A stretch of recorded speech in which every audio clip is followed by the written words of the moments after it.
Okay, magandang araw sa lahat. Nagbabalik muli, Nonoy Dan TV po sa inyong screen sa YT, YouTube.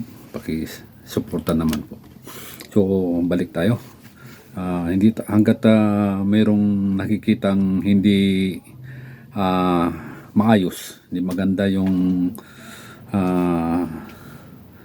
nakikita natin sa ating sa ating gobyerno ngayon, hindi tayo titigil sa pagsasalita.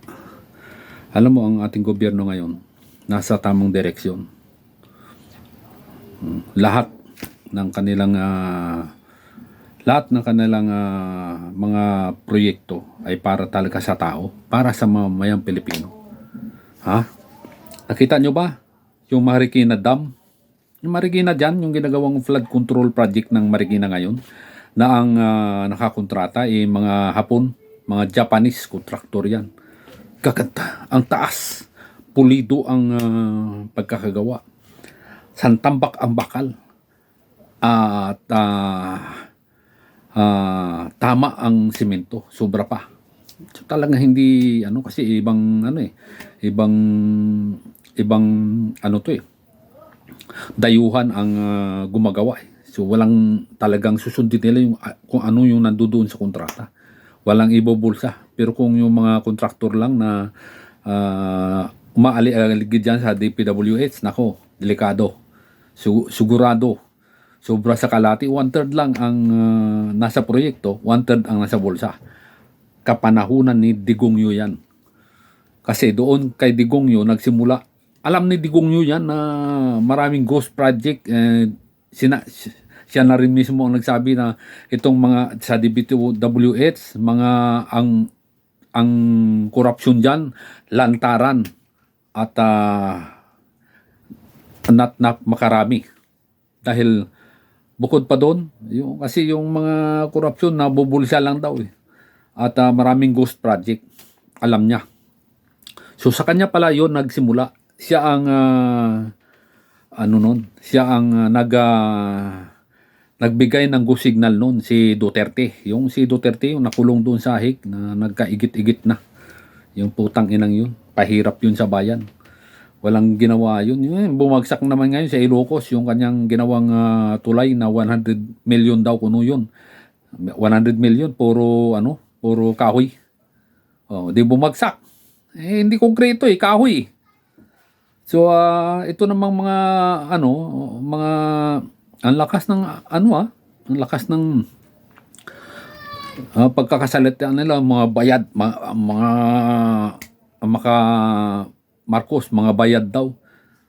Sino yan si Jason siya na nakulong ngayon, na dinampot ng NBI? Doon nagkaduling-duling na dati, nagkaduling-duling palalo. Ngayon, nung in-interview siya, magkano daw ang isang buwan niya? 1 million daw per month. Sino nagbabayad? Duterte Camp.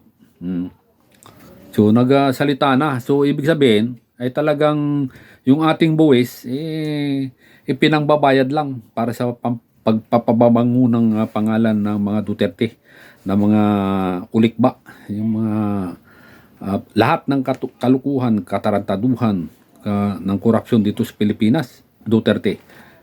I-search nyo yung Organized Crime and Corrupt Reporting Practices 2017.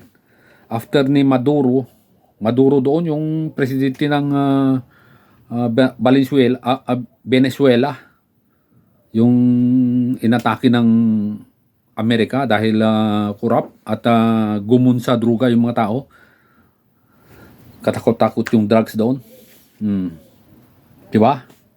Tinampot si Maduro ng US. Kasi 2016, pagkaupo ni Digongyo bilang presidente, si Maduro ang naging number 1 sa Organized Crime and Corrupt Reporting Practices.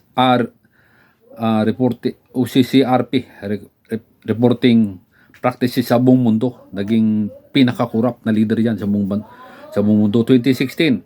Noong 2017, ang pinakakurap naman na nalathala diyan sa organized crime and corrupt reporting practices, walang iba kundi si Digong Nyo.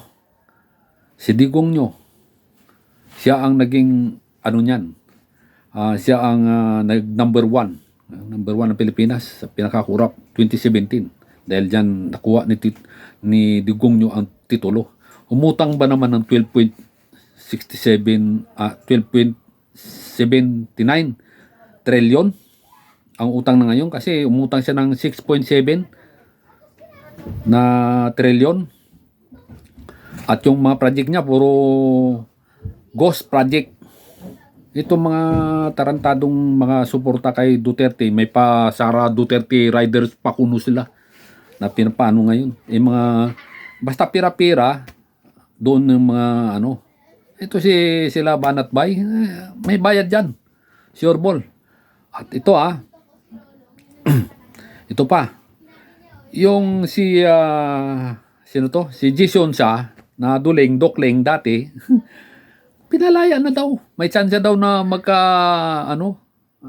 sa bagay kung mayroong technicalities doon, talaga mapalaya. Pero hindi na maalis sa Pilipino yung ginawa niyang pamimiki ng kalusugan ng Pangulong Bongbong Marcos. Kaya yung dinampot si Dokling Gisonsa, sinira niya yung kanyang sarili dahil sa 1 milyon. 1 milyon ba naman isang buwan Walang kikita. Hindi niya makikita yun kung magbo-broadcast lang siya. Kaya nga siya nag-import ng ganun. Ito mga si Nyak Arnyuta, yung ngungo, isa rin yun. Balik NBI din yun, dadamputin din. Lahat. Ito, yung nagpakalat nitong si mali-malita na si Dipensor. Putang inang yan. Litsi siya. Yung pala, yung mga malita, nandoon pala sa KTV bar niya, dyan sa Pasig, yung nahuli, yung bahay iyutan dyan. Basta kalyado ni Duterte, talagang mga masiba yan. Mga buwaya. May agila ba na kulay green? Buwaya. Buwaya meron kulay green. So, ipagmamalaki ninyo, yung ipababagungin nyo si Inday Lustay, putang ina niyan.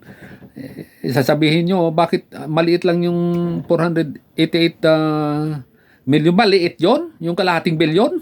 Maliit na pinababalik ng kuha. Maliit lang sa inyo. Itong pamangkin niya si Omar Duterte, yung nagmamayari ng 7-Eleven sa buong Davao Region at sa iba pang Mindanao, 171 1,700 yata units yun ng 7-Eleven. Lahat siyang galing ang pera na yan. Mayaman ba sila dati? Kasi yaman nila si Marcos. Wala. Ito ngayon, yung nakalusot sa kamara, yung house, yung impeachment ni Inday Lustay, nagsalita ito si Aimee, sila, yung mga opposition, yung minority.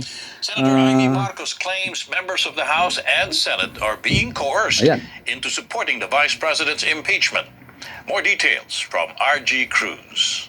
Lawmakers at the House of Representatives and the Senate are being threatened with charges unless they vote to impeach Vice President Sara Duterte.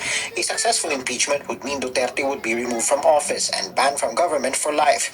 Senator Marcos alleges the old threat of zero budget has been replaced with threats of charges. Di ba sinabi ko, 3 little letters nung una?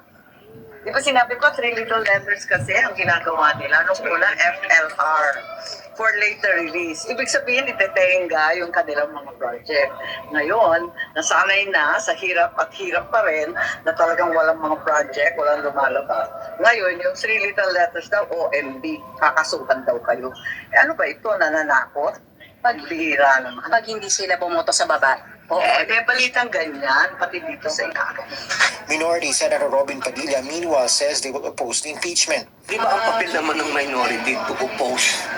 Hindi lang impeachment. Lahat ng bagay dito. Nagsalita na naman yung nagagaling-galingan, yung puro lang kain, puro lang ginawang camping ground ang Senado. Itong si Robin Padilla, yung puro nguya lang ang ginawa, puro kain. Sus, Wala namang nagawang batas itong tarantadong ito. Wala namang naiambag ito sa Pilipino. Yung sauran na, pariwas sila ni Bato, ni Bongo, ni Bonggago. Kasama itong si Aimee na sasabihin for FLR daw, for later release daw yung pundo. Uutang uli. Pambira, wala bang nakita itong gaga na ito? Utang ina ito. Lalo na yung si Robin Padilla. Tingnan mo si Robin Padilla. Ha? Akala niya siguro pelikula yung napasukan niya diyan sa Senado. Na lahat ng oposisyon daw puro ang lahat daw ng minority mga mag-o-oppose sa mga project. Paano aangat ang Pilipinas kung ikaw puro kontra ka? Kahit minority ka Kung magandang project yan, nakikita mo, hindi mo aprobahan. Wala ito sa si Robin Padilla. Akala niya siguro nasa pelikula siya. Na ang mga kumukontra, yung mga nag-uupos, mga kontrabida lahat yan.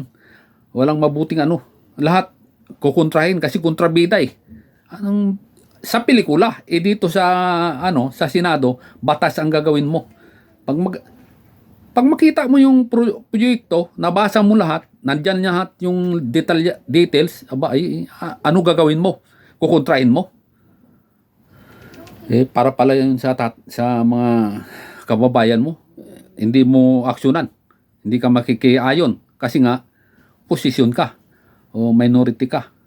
Ay tanga, napakakupal nitong lintik na ito na binuto pa ng mga uto-uto din na maraming loyalist na uto nitong gonggong na ito dahil sumama sa unit team kaya nanalo Pero ngayon, di na. Sunod, lagapak na yan.